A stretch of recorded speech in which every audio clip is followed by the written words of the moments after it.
तो यार मार्च का महीना चल रहा है and now the big question is कि हम अपने टैक्स को कैसे सेव करें। तो आओ यार, इस वीडियो में मैं आपको बताऊंगा कि मैं यानी आपके जैसा एक नॉर्मल इन्वेस्टर टैक्स को कैसे बचा सकता है।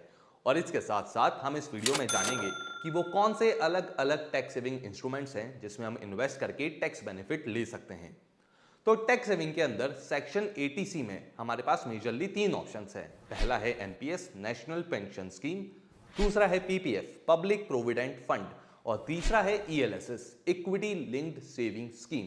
बट इन तीनों ऑप्शंस में से सबसे कम लॉक इन और सबसे ज्यादा हायर रिटर्न्स की प्रोबेबिलिटी वाला ऑप्शन है ईएलएसएस। ईएलएसएस यानी इक्विटी लिंक्ड सेविंग स्कीम। ये वो म्यूचुअल फंड कैटेगरी है जिसके अंदर इन्वेस्टर 1.5 लाख रुपए तक एनुअली इन्वेस्ट करके टैक्स बेनिफिट ले सकता है अंडर सेक्शन 80C। और इस फंड का लॉकिंग सिर्फ 3 साल का है। तो टैक्स बेनिफिट और 3 साल की लॉकिंग के साथ ELSS mutual fund scheme majorly equities में इन्वेस्ट करती है, जिसका मतलब है अगर हम इन फंड्स में लॉन्ग टर्म के लिए इन्वेस्ट करेंगे तो ये फंड हमें अच्छे रिटर्न्स जनरेट करके दे सकते हैं।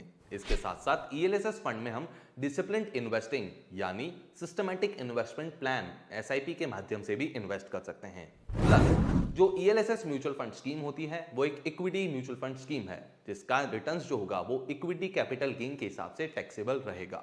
अब मैं आपको ईएलएसएस फंड की टॉप 3 म्यूचुअल फंड स्कीम्स के बारे में बता देता हूं। सबसे पहला है क्वांट ईएलएसएस टैक्सेबल फंड जिसके 10 साल का कैगर है 26.23% का।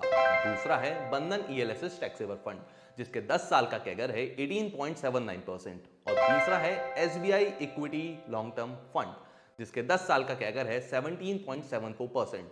अब ये पूरा डेटा फरवरी 2024 के हिसाब से है।